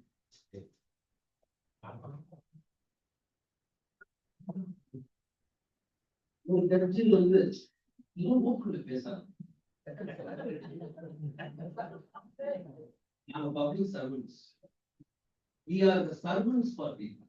நாங்க சமுதாயத்துக்கும் மக்களுக்கும் உழைக்கும் வேலைக்காரர்கள். ஓட்டு போட்டு, ஆனா என் வேலை வந்து நான் வேலைக்காரன். நான் இந்த சொசைட்டிக்கும் இந்த கண்ட்ரிக்கும் இந்த சிஸ்டத்துக்கும் வேலைக்காக வேண்டி எனக்கு பணம் கொடுத்து மரியாதை கொடுத்து உட்கார வச்சுக்கிறேன். எதை நம்பி உட்கார வச்சாங்க? இவனால ஏதாவது உருப்படியா செய்வாங்க. அத பொய்ப்பிக்கிற மாதிரி நான் நடந்தேன். அந்த போஸ்ட வகிக்கிறதுக்கான அடிப்படை அந்த இதே எழுதணும். நான் இன்னைக்கு இருக்கிற இந்த பொசிஷன்ல என்னால் இவ்வளவுதான் பேச முடியும். 62 அப்புறம் பார்க்கலாம். ரொம்ப முக்கியம் என்னன்னா, சிஸ்டம்குள்ள இருக்கிற ப்ராப்ளத்தை சிஸ்டத்துல இருக்கிறவனே தப்பு நடக்கும் போது சுட்டி காட்டு. அங்க இருக்கிறவனே நீங்க சுட்டி காட்டக்கூடாது, நம்மளே சுட்டி காட்டணும். அதுக்கு பேர் தான் நடுநிலை. இன்னைக்கு நடுநிலையா நிக்கிறதுன்றது வந்து ஆல்மோஸ்ட் இம்பாசிபிள் ஆகிடுது. முக்கியமா நீதிபதிகள் பொசிஷன்ல, மீடியேட்டர் பொசிஷன்ல நம்ம சொல்ற எல்லாத்தையும் எல்லாரையும் சாட்டிஸ்ஃபை பண்ண முடியாது இல்லையா? நம்ம சொல்ற ஏதோ ஒரு தீர்ப்பு ரைட் பிடிக்காது, நம்ம சொல்ற ஏதோ ஒரு தீர்ப்பு லெஃப்ட் பிடிக்காதுன்னா அந்த தீர்ப்பு லெஃப்ட்டுக்கு பிடிச்ச மாதிரி இருந்தா நம்ம ரைட்னுவாங்க, அந்த தீர்ப்பு ரைட்டுக்கு பிடிச்ச மாதிரி இருந்தா லெஃப்ட். இன்னைக்கு நடுநிலையில போறது நம்மளுக்கு இந்த நாட்டுல ரொம்ப கஷ்டமா இருக்கு. அது கரெக்டாக சோசியல் மீடியா. சோசியல் மீடியால போட்டு கால் பண்ணி, நீங்க சோசியல் மீடியால யாருடைய பத்தி பேச, ஒரு ஏரோப்ளைன் ஆக்சிடென்ட் நடந்தா பெரிய ஏரோநாட்டிக்கல் இன்ஜினியர்ஸ் விட ஒரு பெரிய ஜட்மெண்ட் வந்திருக்கும். அந்த ஜட்மெண்ட் 1500 பேஜ் இருக்கும். 10 நிமிஷத்துல நம்ம 10 நிமிஷம் அதுக்கு ஒரு டீம் சுத்துது. 10 minutes 15 minutes பேசுறாங்க ஜட்மெண்ட் பத்தி. அந்த ஜட்மெண்ட் இல்ல ஜட்ஜே அவளை பேசுறேன். சோ இன்னைக்கு யாரு வேணா எதை பத்தி வேணா பேசலாம், யாரு வேணா எதை பத்தி வேணா ஒப்பீனியன் வச்சுக்கலாம், எதை பத்தி வேணா பண்ணலாம், வாட்ஸ்அப்ல பண்ணலாம், இதுல பண்ணலாம். ஒரே அறகுறை ஆகிட்டே வரும். நடுநிலை வகிக்கணும்னா ஆழமான சிந்தனை, உள்ளுக்குள்ள இறங்கி யோசிக்கக்கூடிய தன்மை வேணும். நம்மளை மாற்றிக்கொள்ள வேண்டிய அந்த மனசு, இது எல்லாம் இல்லாம நம்ம சார்பு நிலையில இருக்கிற வரைக்கும் நிறைய பேருக்கு அது அட்வான்டேஜ். நிறைய பேருடைய அட்வான்டேஜ் கட்சிகளா இருக்கட்டும், ஆள்பவர்களா இருக்கட்டும், அவங்களுக்கு அந்த சார்பு நிலையை போக்குச்சு. நடுநிலை அவனுக்கு சரியாகும். நடுநிலைக்கு அறமும் ஒழுக்கமும் ரொம்ப முக்கியம். அறமும் ஒழுக்கமும் இல்லாத யாருமே சென்ட்ரல் பார்த்து நடக்கவே முடியாது. ஏன்னா நம்ம பண்ற கூத்துக்கு ஒண்ணு லெஃப்ட் சப்போர்ட் வேணும், ரைட். இதுதான் நான் சொல்லக்கூடிய இரண்டாவது முக்கியமான விஷயம். மூணாவது, உரிமை உரிமை உரிமை உரிமைன்னு நம்ம கடமை எல்லாம் மறந்துட்டோம். பார்ட் 3, பார்ட் 4 கான்ஸ்டிடியூஷன் ஆஃப் இந்தியாவினால்தான் 75 வருடங்கள் முடிவு 76வது வருடம் நம்மளுடைய அரசியலமைப்பு சட்டம் நீர் கொண்டு போயிட்டு இருக்குன்னு நான் சொல்றேன். இதுக்கு ரொம்ப முக்கியமான காரணம், an individual right always will yield to the right of the society, to the body at large. இப்படிதான் இந்த கண்ட்ரி ஓடிட்டே இருக்கும். சிம்பிளா ஒரு எக்ஸாம்பிள் சொல்றேன். Simple example. சமீபத்துல எங்க வீட்டுல ஒரு என்னுடைய ரொம்ப க்ளோஸ் ரிலேட்டிவ் குழந்தை போகுது. அவங்கள்ட்ட போய் பேசும்பொழுது அவங்க எங்க வெளிநாட்டுல இருக்காங்க, ரைட்? இன்னைக்கு அப்பா அம்மாக்கள் யாரு அப்படின்னு சொன்னா அன்பெய்டு சர்வன்ஸ். இவங்க போய் கனடா, ஜிம்பாப்வே போய் உட்காந்துருவாங்க, குழந்தைய பெற்றுப்பாங்க, அங்க இருந்து கூப்பிடுவாங்க. இவங்க 6 மாசம் வீசா 9 மாசம் வீசா போட்டு போய் அப்படியே டம்ப் பண்ணிட்டு அவங்க வேலை பார்த்துக்கிட்டே இருக்காங்க. சரியா? அவங்க என்ன சொல்றாங்க, குழந்தைய பார்த்துக்கணும்னு வேண்டி எங்களுக்குன்னு தனிப்பட்ட விருப்பங்கள் இருக்குல்ல, அதையே நம்ம கொடுக்கணும். இதுதான் இது எனக்கு தெரியவே தெரியாது. சமீபத்துல தான் நான் இதெல்லாம் கேட்கிறேன். இது ரொம்ப நிறைய நடக்க ஆரம்பிச்சிருச்சுன்னு எனக்கு தெரியும் நம்மளுடைய குடும்பங்கள்ல. ஏன்னா கூட்டு குடும்பங்கள் உடைந்து நம்ம நியூக்ளியர் ஃபேமிலி ஆனதுக்கு அது ஒரு ரீசன். தனி மனித உரிமை தனி மனித உரிமை தனி மனித உரிமைன்னு வெஸ்டர்ன் கண்ட்ரீஸ்ல இருக்கிற அந்த கான்செப்ட் நம்ம நிறைய எடுத்துட்டு வந்துட்டோம். அது எவ்வளவு தூரம் போயிடுச்சுன்னா, என் குழந்தை, அந்த குழந்தைக்கு எனக்கு நடக்கிற அந்த பாண்டேஜ் இருப்பாருங்க, முதல் 2-3 வயசு, அதுதான் வாழ்க்கை குழந்தைக்கு. அங்க கோட்டை விட்டீங்கன்னா கோட்டை விட்டீங்க. அதுக்கப்புறம் நீங்க எவ்வளவு தலைகீழ பல்ட்டி அடிச்சாலும் நடக்க அந்த பாண்டிங் இருப்பாருங்க. அந்த பாண்டிங் போது அவங்க என்ன சொல்றாங்கன்னா, இருந்தது குழந்தை பிறந்துருச்சு, வளரும், ஆமா வளரும், அது போய் பார்க்கணும், அது யாராவது ஒரு நாணியை எங்கேயும் போட்டு பார்த்துக்கலாம். இப்ப நீங்க வரவே போங்க நாணி. சோ ஒரு குழந்தைக்கும் தாய்க்குமான ஒரு உறவு முறை. ஏன் தாயின்னு சொல்றேன்னா, தாயின்னு ஒண்ணு இங்க இல்லைன்னா இந்த இந்த இந்த இந்தியா எப்போ போயிட்டு ஒரு மதர் இல்லைன்னா, mothers, women are the ones who have preserved this country, who have preserved families, who have preserved cultures. அவங்க இல்லாட்டினாக்க நம்ம ஆம்பளைங்க நாசம் பண்ணிடுவோம். And they are now getting an impression that I have my priorities. நான் வேலைக்கு போனேன், நான் ஆம்பளைங்க எப்படியும் விட்டுருங்க, அவங்க என்னைக்குமே யூஸ்லெஸ், அவங்க பண்ண முடியாது. பட் குழந்தைய பார்த்துக்கிறதுன்றது ரொம்ப முக்கியமான விஷயம். ஏன்னா அந்த குழந்தை தான் அந்த நாட்டினுடைய ஃபியூச்சர், ரைட்? நீங்க அப்படிதான் பார்க்கணும். ஒவ்வொரு குழந்தையுமே ஒரு எமோஷனே இல்லாத ஒரு குழந்தை எப்படி இருக்கும்? ஹிட்லருடைய, ஏன்னா ஹிட்லருடைய பேக்ரவுண்ட் நீங்க போய் பார்க்கணும், ஏன் அப்படி ஆனான்னு சொல்லி அது தனி கதை, அது நீங்க ஆனா அந்த பாண்டேஜ் போகுது. இன்னைக்கு அதனால எதை சொல்ல வரேன்னா, தனி மனித உரிமைன்றது தலை தூக்கம். நம்ம எந்த வேற நேரத்தையும் அதை காம்ப்ரமைஸ் பண்ணதுக்கு தயாராகவே இல்லை. அதுக்கு எல்லா விதமான ஆர்குமெண்ட்ஸும் நடக்கும். ஆமா, என்னுடைய உரிமை, நான் போவேன், நான் நினைச்ச மாதிரி சாப்பிடுவேன், நான் நினைச்ச மாதிரி நான் பண்ணு, ரைட்? பட் உன்னை சுத்தி ஒரு பெரிய உலகம் இருக்கு. நீ பிறக்கலையே, உன்னுடைய பிறப்பிலிருந்து ஒவ்வொரு ஸ்டெப்பும் இப்ப நான் பேசுறேன்னா எவ்வளவு பேருடைய பங்களிப்புனால இன்னைக்கு நம்ம நேரம் பேச, எவ்வளவு பேர் பொறுப்புல இருந்து, டீச்சர்ல இருந்து, ஃப்ரெண்ட்ஸ்ல இருந்து, இடத்துல இருந்து. இப்ப நான் பேசணும்னா இந்த மைக் ஒர்க் அடையும், இந்த அசோசியேஷன் எல்லாரும் கூப்பிடணும், இது ரெடி பண்ணணும், அந்த இதுதான் எவ்வளவு விஷயம். கண்ணு தெரியுது, ஒரு கண் தெரியுது, கண்ணறியும். எத்தனை பேருடைய உதவியால் நம்ம நிக்கிறோம்னா, தனி மனித உரிமையை பத்தியே பேசிட்டு இருந்தோம் அப்படின்னா மற்றவங்களுடைய பங்களிப்பை பத்தி நம்ம எப்படி யோசிச்சோம்? பாவம், அந்த கான்ஸ்டிடியூஷன் ஆஃப் இந்தியால அவங்க ஃபண்டமெண்டல் டியூட்டிஸ் ஒன்று எடுத்துட்டு வரவே இல்லை ஆரம்பம்.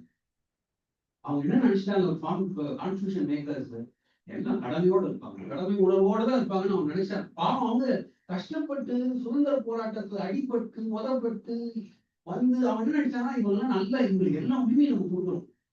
கரஸ்பாண்டிங்லி they will also have that sense of beauty. இல்ல அதுக்காக ஃபண்டமெண்டல் டியூட்டி இருக்கு. இதெல்லாம் ஒரு இவங்களுடைய கடமை அப்படின்னு சொல்லி ஆர்டிகல் எடுத்துக்கணும். அதையும் தாண்டி இன்னைக்கு எவ்வளவு தூரம் போயிடுச்சுனாக்கா we always talk about individuals and not a society, right? இன்னைக்கு இன்டர்பிரேஷன் இன் கோர்ட்ஸே அதை நோக்கி போயிட்டு ரெண்டு விஷயத்தை சொல்லி முடிச்சிடறாங்க. ஒரு விஷயத்துக்கு பேர் சோசியல் டைஜஸ்டபிலிட்டி. சோசியல் டைஜஸ்டபிலிட்டி சமுதாயத்தால ஜீரணம் செய்யக்கூடிய விஷயங்களை தான் சமுதாயத்துக்கு முடியும். சோசியல் டிமாண்ட் ரெண்டு வேர்ட் ஞாபகம். என்னுடைய வழக்கில் என்ன இந்த மூன்றாம் பாலினத்தவர் எல்ஜிபிடி இஷ்யூ அது அவ்வளவு சீக்கிரமா புரிந்து கொள்ளக்கூடிய விஷயம் இல்லை. ஏன்னா நம்ம எல்லாருக்கும் அதை பத்தின ஒரு அபிப்பிராயம் இருக்கு. நம்ம வளர்ந்த சமூகத்துல அதை பத்தின பல விதமான தப்பான விஷயங்கள்லாம் நம்மளுக்குள்ள புகுத்தாங்க. சரியா? அப்படி இருந்துமே கூட நம்மளால இன்னைக்கு எவ்வளவு தூரம் ஒத்துக்க முடியும்னு எனக்கு தெரியும். எனக்கு வந்தா நான் எப்படி ரியாக்ட் பண்ணுவேன்னு எனக்கு தெரியும். ஒரு வெளிப்படையா மற்றவங்களுக்கு நடக்கும்பொழுது நம்ம நல்லா பேசலாம். அதெல்லாம் ஒண்ணும் இல்லப்பா, இந்த சாவு கிட்ட போறவங்கள வாழ்க்கையே இவ்வளவுதான், இதுக்கான சண்டை போறோம் அப்படின்னு சொல்லி 3வது நாள் இல்லாத நம்ம வசனம் பேசிக்கிட்டே இருக்கோம். அந்த வாய் கிழியணும். நம்மளுக்குன்னு வரும்போது ஆளே வேற பசிக்குது, அது கடற்கரை எடுத்து முடியும் உனக்கு அப்படி பேசுறாங்க. அதனால எதுக்கு சொல்ல வரேன் அப்படின்னாக்கா, எனக்கு இதுல ஒரு ஆழமான புரிதல் வந்தாலுமே கூட இந்த ஆழமான புரிதல் சமுதாயத்தில் இருக்கான்னு பார்க்கணும்.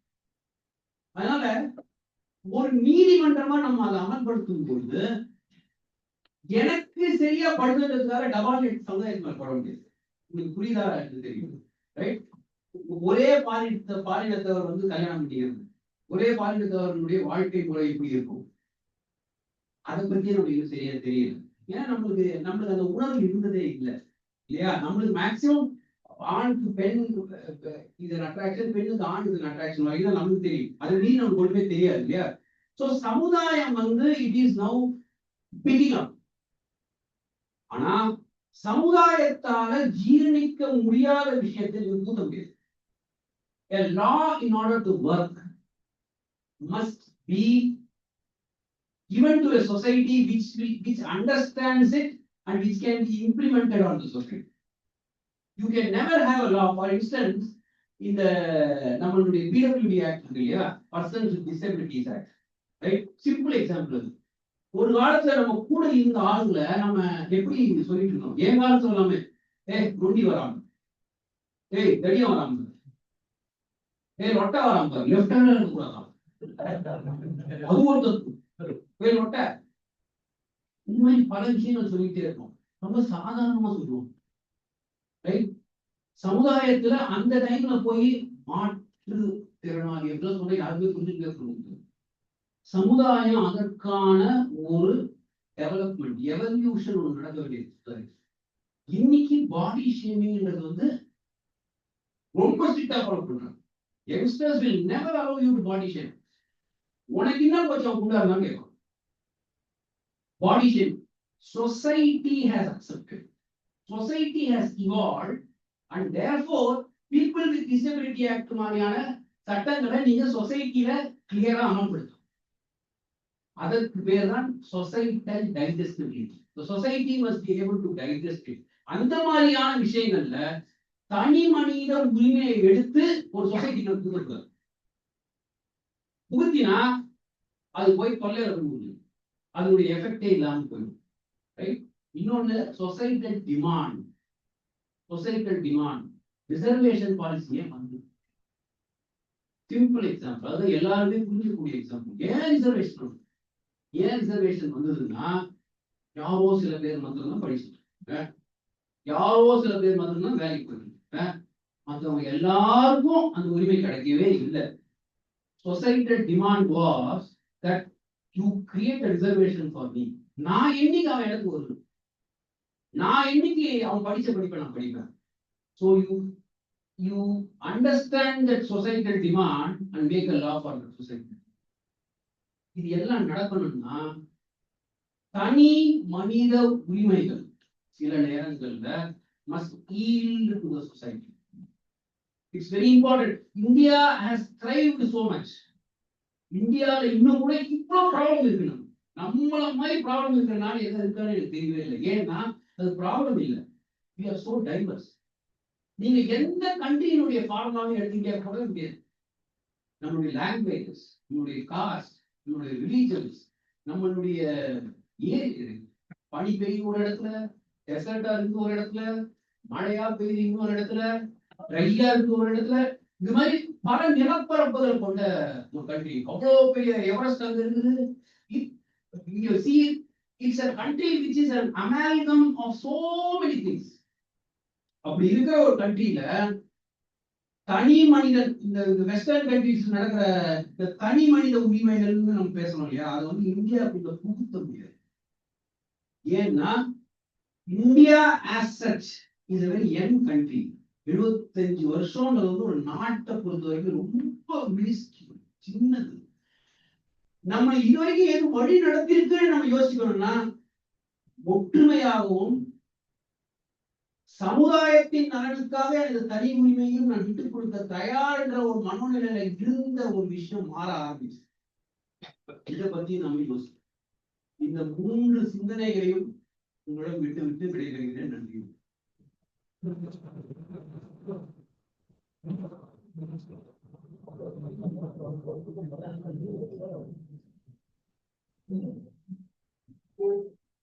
எட்டயபுரத்து முண்டாசு கவி பாரதி சொல்லுவான், 1903 சுதேசபுத்திரனில் பாரதி எழுதிய நம்பிக்கையை கடந்த 30 ஆண்டுகளாக நீதித்துறையில் வழக்கறிஞராகவும் நீதியாகவும் செயல்படுத்தி வருகின்ற அன்பிற்குரிய அரவாணர் அவர்கள் 75வது ஆண்டை மத்திய அரசு அமிர்த சுதந்திரம் என்கின்ற விழாவாக கொண்டாடி கொண்டிருக்கிறது. முழுவதுமாக தன்னுடைய 30 ஆண்டு கால அனுபவத்தை இங்கே வந்திருக்கின்ற வழக்கறிஞர்களுக்கெல்லாம் அமிர்தமாக மொத்தமாக எடுத்துக் கொடுத்திருக்கிறார். உழைப்பு, அருமையான உழைப்பு என்பதற்காக நன்றி கலந்த வணக்கத்தை தெரிவித்துக் கொள்கிறோம். எப்பொழுதும் போல நன்றி மறப்பது நன்றல்லது, அன்றே மறப்பது நன்றி என்ற வள்ளுவன் வாய்மொழிக்கேற்ப வந்தவர்களுக்கெல்லாம் நன்றி சொல்வதற்காக எங்களது செல்வாக்கு படைத்த செயலாளர் செல்வம் அவர்கள் வர இருக்கிறார். அதற்கு முன்பாக சிறு அறிவிப்பு. நீதிபதிகளை தவிர மற்ற அனைவரும் நீங்கள் அமர்ந்த இடத்திலேயே இருங்கள். உங்களுக்கு இதுவரை சிவிக் உணவு அளிக்கப்பட்டது. இன்று சிறிது வயிற்றுக்கும் ஈயப்படும் இனிப்பு காரம் தனிப்பட்ட முறையில் நம்முடைய தலைவர் ஏற்பாடு செய்த கிச்சடி உட்பட அனைத்தும் உங்களுக்கு வழங்கப்படும்.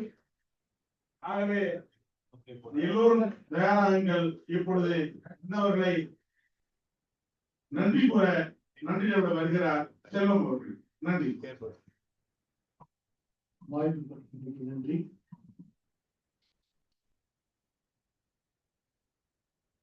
இன்றைய நிகழ்ச்சியை தலைமை விருந்தினராக மாண்புமிகு நீதியரசர் அவர்களுக்கு, அவரை பத்தி சொல்லணும்னா இன்னும் நிறைய சொல்லணும். ஏன்னா முன்கூட்டியே உணரசர் முன்னாடி சொல்லிட்டாரு, அதை சொல்ல இல்லை. ஆனால் பேசுவதற்கு யார் வேண்டுமானாலும் பேசலாம். ஆனால் ஒரு சிலர் மட்டுமே பேசுவது எல்லோருடைய மனதிலும் நிற்கக்கூடியதாக இருக்கிறது. அந்த விதத்திலே நமது நீதியரசர் அவர்கள் இப்படி ஒரு சிறப்புரை அருமையாக ஆட்சி நம்முடைய செவிகளுக்கு விருந்தினராக இங்க வந்திருக்கிறார். முக்கியமாக சொல்ல போனால் இன்றைய இளைஞர்கள் ஜூனியர் அட்வொகேட் எல்லாம் பாத்தீங்கன்னா நீதியரசருடைய பேரை சொன்னாலுமே போதும், உடனே ஒரு மகிழ்ச்சி அவங்களுடைய மனசுல, ஒரு புத்தகை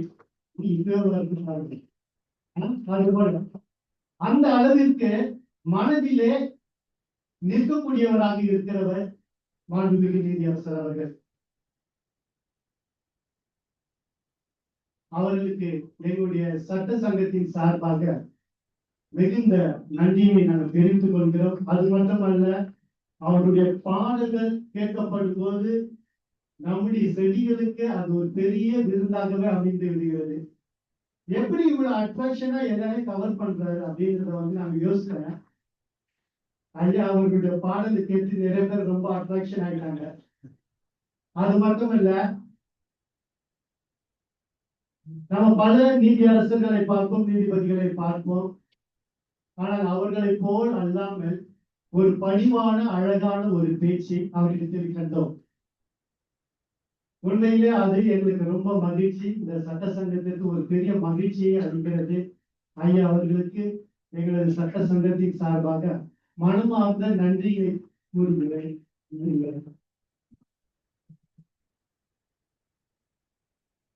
நீங்க வருகை தந்திருக்கும்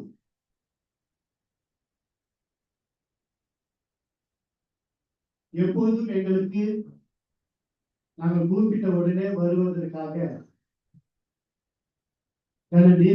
நீதிபதி அவர்கள், பிஜே கோர்ட் கார்த்திகேயன் அவர்கள் எப்போதுமே நாங்கள் சொன்னா உடனே சந்தோஷமா சிரிச்ச முகத்தோடு வந்து எங்களை எல்லாம் பகிர்ந்து கொள்வாரு. அவர்களுக்கு எங்களுடைய மனமார்ந்த நன்றியை தெரிவித்துக் கொள்கிறேன்.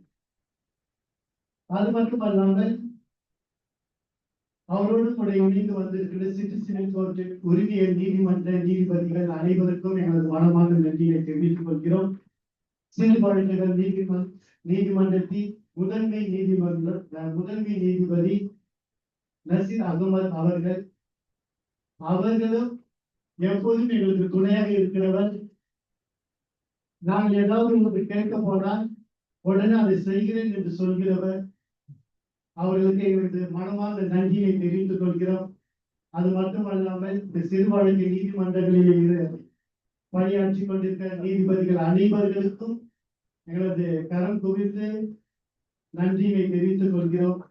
சிறு வழக்கு நீதிமன்ற ரிஜிஸ்டர் அவர்களும் வருகை தந்திருக்கிறார். அவர்களுக்கு மனமார்ந்த நன்றியை தெரிவித்துக் கொள்கிறோம்.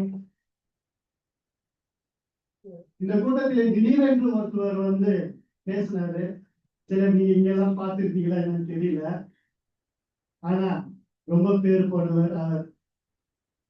சொல்ல போனா நிறைய புத்தகங்களும் வெளியிட்டு இருக்கிறார். நம்முடைய சங்கத்திலும் அந்த புத்தகம் இருக்கிறது. அவர் யார் என்று சொன்னால் மூத்த வழக்கறிஞர் திரு என் விஜயராகவன் அவர்கள். ஒரு நல்ல ஒரு உரை சிற்றுரை ஆற்றி அனைவரும் ஒரு நிகழ்ச்சிக்குள்ளாக மாற்றிவிட்டார். அவர்களுக்கு எங்களுடைய சட்ட சங்கத்தின் சார்பாக நன்றியை தெரிவித்துக் கொள்கிறோம் சார்.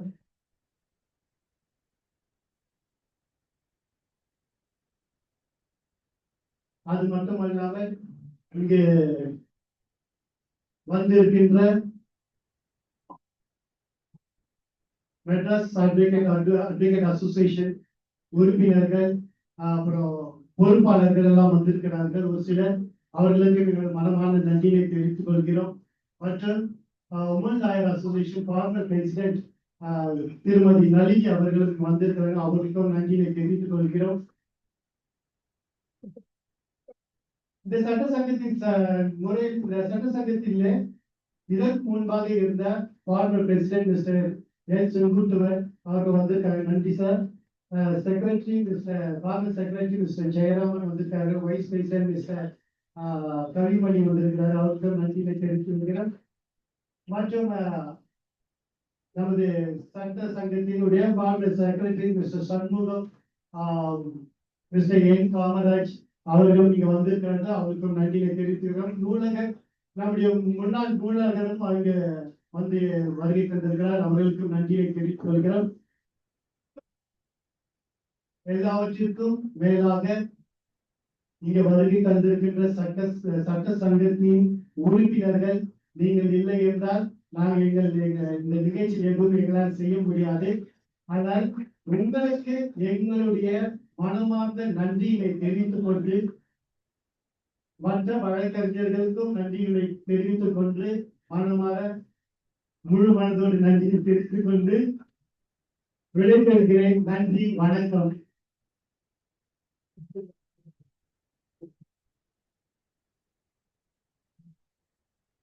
நிகழ்ச்சியினுடைய நிறைவு பகுதி தேசிய கீதம்.